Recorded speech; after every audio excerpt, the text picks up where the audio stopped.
Meus irmãos,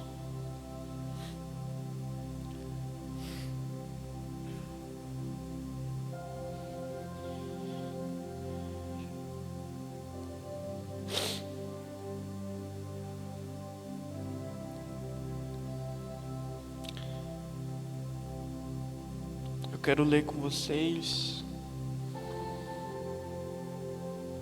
Isaías, capítulo 14, versículo 26. Na versão NVT.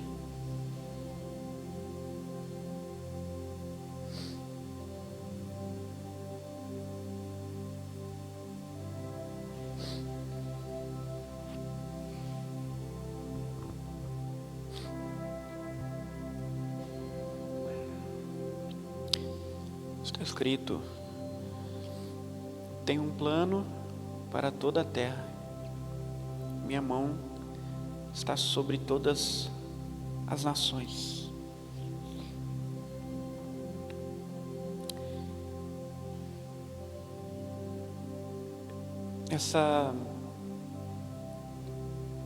Nesses últimos dias, o Senhor tem falado muito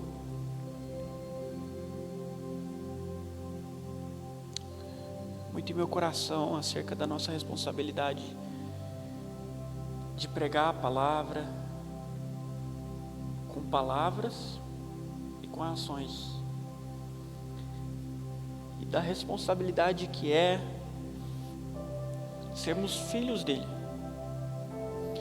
Enquanto a gente orava ali, essa convicção veio muito forte no meu coração. Tanto que eu pretendo, depois a gente pode conversar melhor, inclusive Sibeli e Tamira estão aqui pra gente, depois eu posso falar com vocês sobre isso. A gente ensinar os meninos mais sobre o fruto do Espírito, no sentido prático, de como sermos filhos de Deus e resplandecemos os atributos do Senhor no dia a dia, para que assim a gente pregue, no mínimo, com o nosso proceder, com o nosso estilo de viver e também com palavras. Eu fiquei muito feliz essa oportunidade que a gente teve de ir às escolas e pregar a palavra do Senhor. E eu fiquei muito feliz vendo os meninos lá, empolgados, convictos, firmes, sabe? Quando a gente falou lá que talvez os meninos, os colegas deles de classe pudessem caçoar deles, zombar deles, eu não vi medo nos olhos dos nossos irmãos, não. Eu não vi medo nos olhos do Kesley, do Kerlon, não vi medo nos olhos do Davi,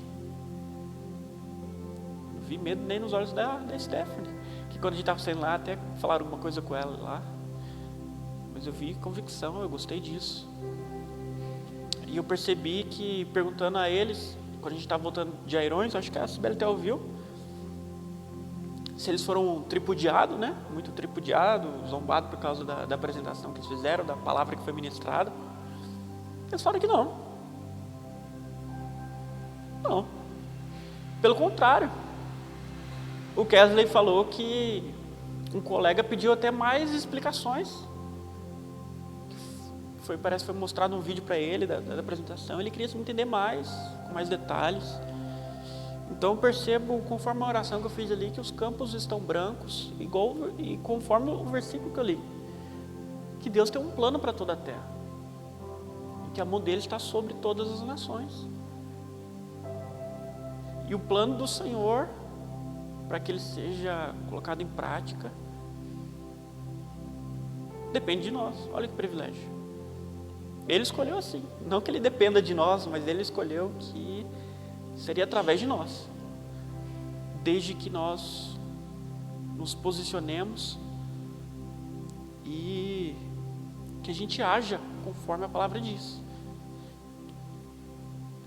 E é isso que eu desejo ensinar para os meninos aqui do Ponte, da célula. Fazer uma série de palavras, ainda não sei se vai ser no Ponte ou na célula. Estou achando melhor que seja na célula. Porque eles vão com mais frequência, maior número, da gente falar sobre isso. Então eu quero ler uma rápida palavra aqui. A hora já está avançada. Mateus capítulo 5, versículo 13.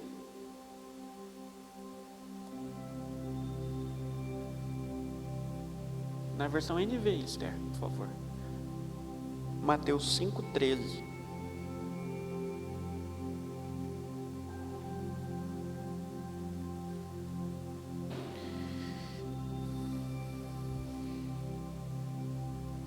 Perdão, na versão NVT. NVT.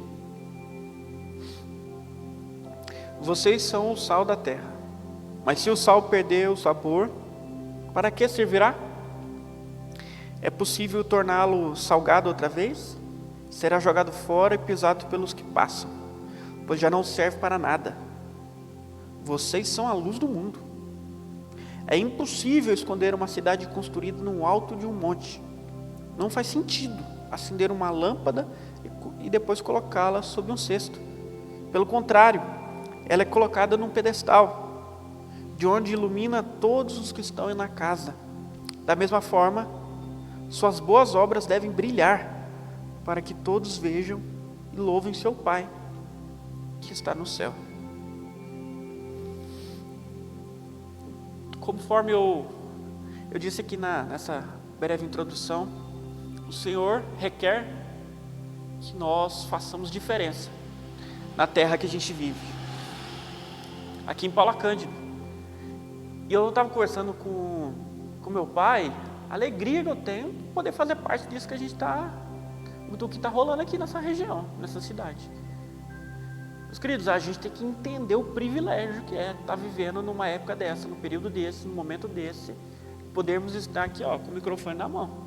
Todo mundo que está me ouvindo tem a oportunidade de ter o microfone na mão, de poder estar servindo nisso. Que privilégio é poder fazer parte do grande plano do Senhor para essa cidade e essa região. Tudo começou aqui em Paula Cândido, na célula do Zé Tarcísio. Com quantas pessoas? Umas 100 pessoas? Eu sei que quando a igreja abriu a primeira vez, onde é o Cicobi, vinha 5 pessoas no culto. Eu estava lá, eu vi. Na época de pandemia, as cadeiras ficavam tudo distante uma da outra. Acho que era até bom no início, porque dava a impressão que a igreja estava mais cheia. Cada um ficava num ponto da igreja assim, tinha 5 pessoas. E era esse mesmo púlpito aqui, essa estrutura aqui. E como Deus faz. De 5 pessoas, a igreja encheu, teve que mudar de templo, de prédio. Agora a gente está aqui, vai fazer 2 anos agora, no próximo mês. A célula de adolescente e jovem, que começou junto, concomitante com a célula do Zé Tarcísio, começou com Rafa e eu. Aí apareceu mais um, que eu não vou citar quem é. E aí eu pedi pro irmão lá de Viçosa me ajudar, Teuzinho. Você conheceu o Teuzinho, Sibeli? Porque ia 3 pessoas só toda semana. Tinha semana que ia 2. Aí o Teuzinho veio ajudar, para dar mais volume, né? 4. E eu nunca fui um bom evangelista. Eu não sei convidar as pessoas, eu não sei, sabe? Atrair as pessoas, não é o meu chamado. Tem que aprender isso, porque todos nós somos chamados a anunciar publicamente e a convidar as pessoas a participarem das reuniões. Mas eu nunca fui um bom evangelista. Então, não era por causa de mim, do que eu fazia, do meu convite, que a célula aumentava em número. Mas isso acontecia. A cada semana, o número multiplicava, somava, multiplicava por 2. Numa semana vinha 3, na outra começou a vir 6. Do nada, assim. De 6 veio 9. O número só aumentava exponencialmente. porque Deus usava a vida de outras pessoas. Eu nem vim aqui, eu ainda morava em Viçosa, mas sempre tinha pessoas com coração sedento. Eu admiro pessoas como o Davi, por exemplo, ele está aqui hoje, mas como o outro Mateus, que também já foi embora, filho da irmã Cida. Esses dois aí, a própria Rafa, esses três aí foram responsáveis da célula explodir. Cada um em seu tempo, né? O Davi mais recentemente, mas a Rafa e o Mateus convidavam um monte de gente. Agora o Davi convida um monte de gente. E aí eles vêm, escutam a palavra às vezes da boca da Cibele, da Tamira, da Esther, e eles são edificados. E a gente vê os frutos visíveis aí no último batismo. Kesley, Kerlon, Regiane, Necão. Hã? Olha aí, meus queridos. Eu lembro uma vez que eu olhei para um desses menininhos, que eu não vou citar o nome, que está gravando, e falei, expus o evangelho para eles. Falei assim, é necessário que você confesse Jesus publicamente para que seja salvo, senão o seu fim é o inferno. Aí eu falei, você quer Jesus? Ele olhou para mim assim, ou ela, olhou assim para mim, falou, dá dica quem é. Falou, não quero não. E aí outro dia eu estava batizando ali. Olha como Deus faz. E não foi nem eu ou a Tamira que começou, né? Mais pra frente a Tamira entrou também para me ajudar na célula. Foi a Cibele e o Davi, os que continuaram o nosso trabalho. E é isso que é legal. A célula começou comigo, com a Tamira, já está na mão da Cibele e do Davi, daqui a pouco o Davi, já começa a preparar, viu, Cibele?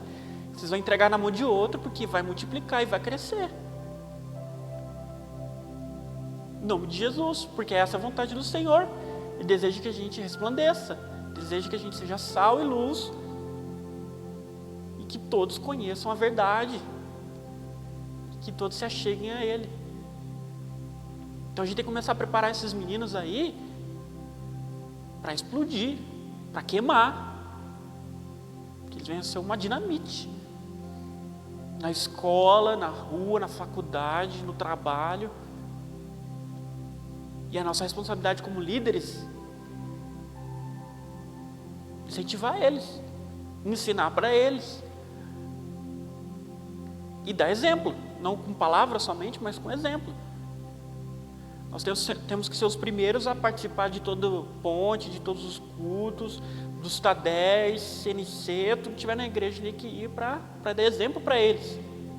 E no dia a dia, quando alguém nos encontrar na rua, seja os nossos liderados da célula, ou qualquer irmão da igreja, ou qualquer ímpio, eles têm que ver em nós algo diferente. Porque é isso que a Bíblia fala aqui. Nós temos que ser diferentes.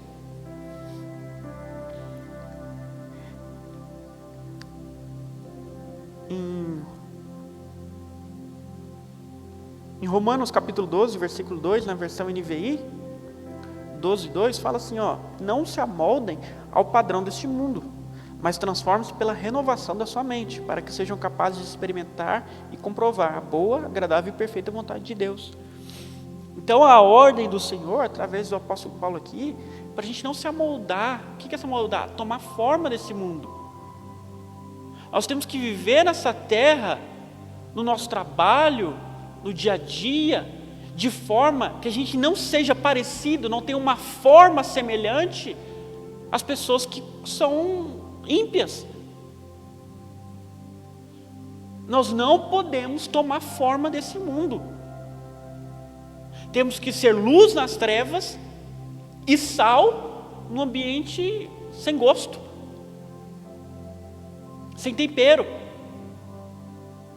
Nós temos que ser diferentes, completamente diferentes. E o sal, meus queridos, fala de algo, de uma influência interna, que eu falei aqui, né, sabe? Às vezes a gente não vai ter a oportunidade de anunciar com palavras, porque muitas vezes as pessoas se fecham completamente para nos ouvir, mas através do nosso bom procedimento, do nosso testemunho, a gente ganha a vida das pessoas. Quantas histórias a gente não conhece, principalmente de casais, que a esposa se converte, ela vivia de uma maneira, depois que conheceu a Cristo, vira outra mulher, uma mulher submissa, No mundo que a gente vive hoje, falar de submissão é loucura. E a mulher começa, ela decide por ela mesma ser submissa. Ela ganha o marido assim, que é isso? Constrange. Toda vez que a gente se humilha, toda vez que a gente se rebaixa, a gente constrange a pessoa. A gente acha assim, né? Pode acontecer também. Que a gente se humilhar assim, a pessoa, aí ó, tá vendo? Eu sou maiorzão. Não, mas quando a gente se humilha, a gente constrange a outra pessoa. Eu falei, por que essa pessoa está agindo dessa maneira? Ela não é necessário. A gente mostra algo diferente. Pedro fala isso. Quer ver? 1 Pedro, capítulo 3, versículo 1. Ele fala assim, do mesmo modo, mulheres, sujeite-se a cada um seu marido, a fim de que, se ele não obedece à palavra, seja ganho sem palavras, pelo procedimento de sua mulher. Então, isso não aplica só a relacionamento aqui, porque a única casada que está me ouvindo aqui é a Esther. Mas no dia a dia, seu pai, sua mãe, seu avô, sua avó, seu primo, seu colega de trabalho, de escola, sem palavras, quando você é humilde, quando você se sujeita, quando você demonstra a natureza do Espírito, a pessoa se constrange, vê que você é diferente, que você não é semelhante aos demais. E como é isso? Através dos 9 gominhos, né, do fruto do Espírito, porque o fruto é um só, como se fosse uma mexerica, e tem 9 gominhos, está lá em Gálatas 5, 22 e 23, e é nisso aqui, meus queridos, que eu quero que vocês frisem na célula, nos pontos, a gente vai ver melhor como vai fazer isso, mas falar especificadamente de cada um desses atributos do fruto do Espírito. Quando nós somos amigos do Espírito Santo, conversamos com Ele, oramos, né? É isso que a gente faz todo sábado aqui, a gente vai produzir isso aí. Não é algo que vem da nossa força, é algo que vem da nossa intimidade. Amor. Nós temos que ser amorosos. 1 Coríntios 13. Como que o amor é complicado. Como que o amor é profundo, é complexo. Nós temos que demonstrar esse amor, amar as pessoas como Jesus amou, a ponto de se entregar, de se humilhar, de esvaziar de nós e servir ao próximo. Assim a gente vai demonstrar a nossa diferença. Segundo, alegria. Esse aqui talvez seja o mais prático, visível de todos. Quando as pessoas veem a nossa alegria, os nossos sorrisos. Já me falaram um monte de vezes, ué Henrique, por que você é diferente assim? Eu falo assim, diferente como? Você está sempre feliz, alegre, com um sorriso no rosto. Essa é a maneira mais simbólica, mais visível da gente demonstrar que somos diferentes, que somos o sal desse mundo. Através de um sorriso, da alegria. Pode estar passando dificuldade, sabe, todo tipo de provação, mas você está feliz, alegre. E algo muito parecido é a paz. Às vezes nas dificuldades e provações, a pessoa está desesperada, arrancando uns cabelos da cabeça, você está tranquilo, não, vai dar tudo certo, está tudo bem. Na faculdade também, tive experiências com isso. Todo mundo tirava nota ruim numa matéria.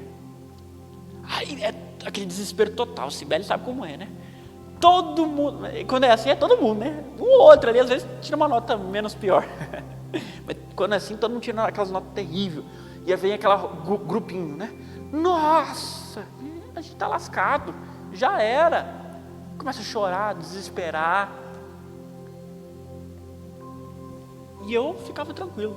Tinha uma colega minha, que ela perguntava o tempo todo, e como que você consegue ficar de boa assim? Aí eu falava, é Jesus. Ela não me ouvia muito não, ela era meio ateia. Mas meu bom procedimento sempre constrangia ela. Ela sempre sabia a resposta que eu ia dar, Jesus. Graças a Deus hoje ela está frequentando a igreja, olha aí, glória a Deus. Ainda não está muito convicta na palavra não, mas pelo menos está aí nos cultos. Eu ainda converso com ela de vez em quando. Paciência. Nós temos que ser pacientes. A gente vive num mundo hoje que as pessoas, o ser humano não tem paciência com ninguém, com o semelhante. Os irmãos, nós temos que ser pacientes uns com os outros, na fraqueza, sabe, nas peculiaridades. Tem gente que fala demais, que é muito prolixa, que a gente tem a paciência de ouvir o irmão. Tem gente que fala de menos, que a gente tem a paciência de, ajudar o irmão a desenvolver. Engraçado, tudo tira nossa paciência. Se a pessoa fala pouco, tira nossa paciência. Se você fala muito, tira nossa paciência. Somos terríveis. Mas a paciência é um fruto do Espírito, que mostra que somos diferentes. O mundo não tem paciência com ninguém, nós temos que ter.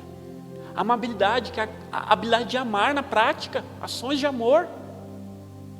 Sabe, gentilezas, que vem muito parecido com bondade, demonstrar a bondade de Cristo. Somos bons, não no nosso coração, mas o Espírito que agora habita em nós, Ele nos leva a ser bons, a fazermos gentilezas, fidelidade, demonstrarmos a nossa fidelidade, sabe? E a fidelidade ela é muito profunda. O Senhor já me deu pelo menos uma grande experiência, eu diria mais uma punição, um castigo, um ensinamento sobre fidelidade. Talvez em outra oportunidade eu conte melhor, mas a fidelidade eu aprendi nessa ocasião, que ela é muito além de fazer o mínimo, sabe? Cumprir. Às vezes a gente acha que fidelidade é só você não trair a pessoa, mas é muito mais do que isso. Muito mais do que isso. Fidelidade é você cumprir as expectativas das pessoas ao seu redor. Olha como isso é complicado. É você sempre fazer mais. Não é só não fazer algo contra, abandonar. Não, isso é o mínimo da fidelidade. Mas fidelidade é fazer sempre o mais. Cobrir todo tipo de expectativa que a pessoa pode criar sobre o seu companheirismo, sobre o seu amor, sobre a sua bondade, sobre todos os outros gominhos do fruto do Espírito. É estar ao lado para servir da melhor maneira possível, desgastando-se o máximo possível. Mansidão, muito complicado, mansidão. Sermos tranquilos, não deixar as coisas nos afetar, não deixar a ira guiar a nossa vida, o domínio próprio, nos controlar nossos ímpetos, nossos desejos, aquilo que pode nos tirar o equilíbrio. Billy Graham falava que as marcas do cristão é a disciplina e o autocontrole. Está muito dentro do domínio próprio. Todo cristão ele deve ser disciplinado e ter um autocontrole muito forte.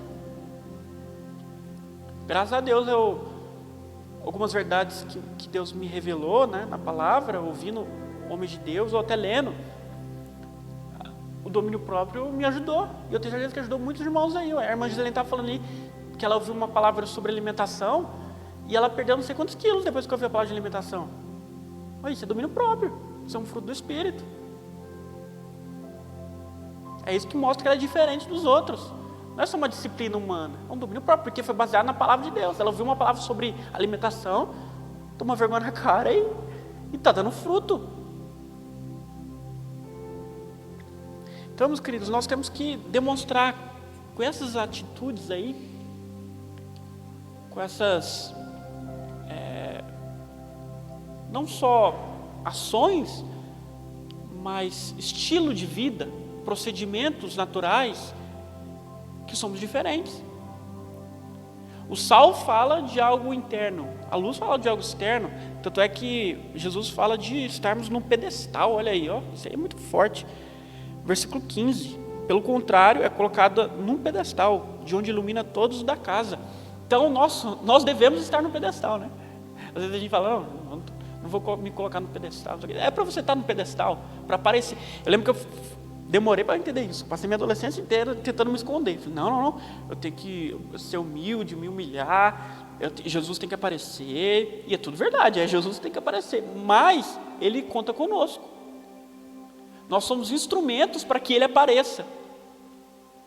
A luz vai vir dos instrumentos que Ele vai usar. Então nós temos que aparecer. A gente tem que jogar a vergonha de lado, a timidez de lado e ir. E dar a cara a tapa. Sempre apontando a glória para o Senhor. Mas nós temos que aparecer, nós temos que agir. E com a luz vem a verdade. Nós não é só aparecer, a Cibele apareceu ali, olha lá a Cibele, todo mundo conhece a Cibele agora. Não. Mas ela chegar apresentando a verdade. Porque onde há luz, a escuridão se dissipa. A luz mostra a verdade. No fundo ali você não consegue enxergar muito bem, mas aqui onde está claro, você enxerga perfeitamente. Lá está o engano, está a incerteza, aqui está a verdade. Você consegue observar as coisas com clareza. Então onde está a luz está a verdade. Onde está a luz está escrito, está alguém dizendo, está escrito, assim diz o Senhor. Tem menos eu acho, eu penso, eu acredito, e mais está escrito, assim diz o Senhor. E tem mais obras, tem mais atitudes que revelam o Senhor, porque é isso que Ele deseja de nós. Versículo 16, da mesma forma, suas boas obras devem brilhar, para que todos vejam e louvem o seu Pai que está no céu. Então, meus queridos, isso aqui me dá um gatilho, me dá um incentivo de, sair igual um louco aí. Agindo da melhor maneira possível, servindo os nossos irmãos, primeiramente os nossos irmãos de igreja, da melhor maneira possível, e os ímpios também, os nossos compatriotas aí, da melhor maneira possível, demonstrando o amor de Cristo em cada uma dessas atitudes que eu citei para os irmãos aqui. É isso que Deus espera de nós. As pessoas serão salvas, libertas, transformadas, retiradas do fogo do inferno, que elas estão correndo a passos largos para irem, através das nossas atitudes. Olha a responsabilidade que nós temos. Deus vai usar as nossas atitudes, internas e externas, para que o plano dele seja executado. Então, que a gente faça isso, começando em casa. Você voltar para casa, já demonstra Cristo para os seus familiares, para os seus vizinhos, sabe? É para a gente aparecer. Seus vizinhos sabem que você é crente? Seus vizinhos já te viram com a Bíblia debaixo do braço? Seus colegas, seus amigos? Que todos saibam o Senhor que você serve. Que todos olhem para você e falem, Ele é diferente. O que tem de diferente nele?